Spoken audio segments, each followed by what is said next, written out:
28 de julho de 1938, sertão de Sergipe. Numa fazenda chamada Angico, às primeiras horas da manhã, enquanto o sertão ainda dormia, um bando de soldados se posicionou entre as pedras e os mandacarus. Eles esperavam. Em poucos minutos, o homem mais temido do Brasil amanheceria ali, sem saber que era o último dia de sua vida. Seu nome era Virgulino Ferreira da Silva, mas o Brasil todo o conhecia por outro nome. Um nome que, até hoje, provoca medo e fascínio em partes iguais. Seu nome era Lampião. Para entender o monstro, é preciso primeiro entender o menino. Virgulino Ferreira da Silva nasceu em 1898, em Serra Talhada, Pernambuco. O sertão, no início do século XX, era um lugar de violência estrutural. Coronéis mandavam e desmandavam, a seca matava, e a polícia servia aos donos de terra, não ao povo. Virgulino era filho de pequenos proprietários rurais. Uma família simples, mas com terra e orgulho. Tudo mudou numa noite de 1916. Uma disputa de terras entre os Ferreira e os Novais explodiu em violência. O pai de Virgulino, José Ferreira, foi assassinado pela polícia a serviço dos inimigos da família. Virgulino tinha 18 anos. Naquela noite, algo morreu dentro do menino chamado Virgulino, e algo muito mais perigoso começou a nascer. Virgulino se juntou ao bando de cangaceiros de Senhor Pereira. Ali, ele aprendeu as táticas de guerrilha do sertão. Como desaparecer na caatinga, como usar o terreno como arma, como atacar e sumir antes que a polícia chegasse. Mas Virgulino era diferente dos outros cangaceiros. Ele era inteligente, num grau que assustava até os próprios companheiros. Aprendeu a ler e escrever por conta própria. Tinha a memória fotográfica das rotas do sertão e possuía um carisma magnético que fazia homens brutais seguirem suas ordens sem questionar. O apelido Lampião veio da velocidade com que ele trocava os tiros. Seus disparos eram tão rápidos que pareciam lampejos. O nome grudou, e com ele veio uma lenda. O que diferencia o Lampião de outros criminosos era a sua teatralidade. Ele entendia o poder da imagem, talvez antes de qualquer pessoa no Brasil. Seu chapéu de couro ornamentado com moedas e balas, suas roupas bordadas, sua postura, tudo era calculado para construir um mito. Enquanto o governo o chamava de criminoso, os pobres do sertão o viam como justiceiro, alguém que fazia aos coronéis o que os coronéis faziam ao povo há séculos. Mas a realidade era muito mais sombria do que o mito queria mostrar. Por quase 20 anos, Lampião comandou o maior e mais temido bando de cangaceiros da história brasileira. Em seu pico, o bando chegou a ter mais de 70 homens, todos armados, todos leais, todos dispostos a matar e morrer por ele. O bando percorria Pernambuco, Bahia, Alagoas, Sergipe e Piauí como se os estados fossem quintais. As forças policiais, a chamada volante, eram constantemente humilhadas. O governo federal estava desesperado. Em 1927, Lampião protagonizou um de seus ataques mais ousados: o ataque à cidade de Mossoró, no Rio Grande do Norte. Foi a primeira e única vez que a cidade resistiu. A população organizou sua própria defesa e o bando foi repelido, com baixas. Foi uma derrota rara e humilhante. Mas o que a história oficial pouco conta é o que acontecia com as pessoas comuns. Famílias inteiras torturadas. O mito do Robin Hood do sertão tinha um preço muito alto, pago pelos mais pobres. E havia Maria Bonita.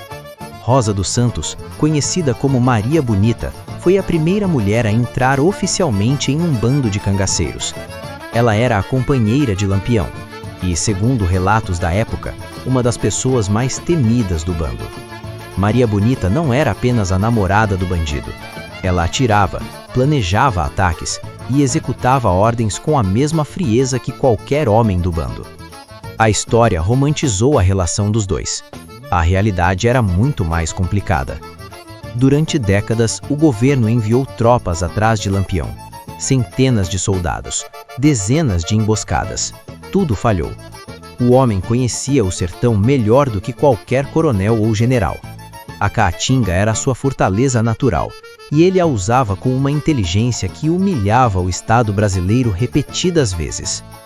Em 1938, depois de décadas de fracasso, o governo conseguiu algo que nenhuma força militar havia conseguido antes: um informante. Alguém de dentro. Alguém que sabia onde Lampião estaria. Na madrugada de 28 de julho, o tenente João Bezerra liderou uma tropa de 50 soldados até a fazenda Angico, em Sergipe. Eles se posicionaram antes do amanhecer e esperaram. Às 6 da manhã, quando Lampião, Maria Bonita e mais 11 cangaceiros ainda dormiam, sem sentinela postada, a emboscada começou. O combate durou menos de 10 minutos. O homem que por 20 anos havia escapado de centenas de emboscadas, que havia humilhado o exército brasileiro, que se tornava lenda, morreu enquanto dormia. O que aconteceu depois da morte foi, em muitos sentidos, mais perturbador do que a própria vida de Lampião. As cabeças de Lampião, Maria Bonita e dos outros cangaceiros foram decepadas e levadas em caixas de madeira, exibidas em praça pública por todo o Nordeste. Multidões se reuniam para ver. Autoridades posavam para fotos ao lado dos troféus macabros. Era uma mensagem do Estado: ninguém escapa, nem os que viraram lenda. E aqui chegamos ao que a história oficial nunca quis responder direito. Por que Lampião, um homem conhecido por sua paranoia e disciplina militar, não tinha sentinela postada na noite de Angico? Alguns historiadores acreditam que o informante era alguém do círculo íntimo do próprio bando. Em 1936, um fotógrafo sírio-brasileiro chamado Benjamin Abraão conseguiu filmar o bando na Caatinga. As únicas imagens reais de Lampião vivo. 2 anos depois, Benjamin foi assassinado.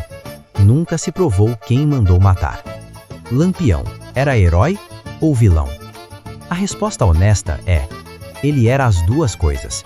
E é exatamente essa dualidade que o torna fascinante e que explica por que quase 90 anos depois de sua morte, o Brasil ainda não consegue decidir o que fazer com sua memória. Para os pobres do sertão que sofriam sob os coronéis, ele era a esperança.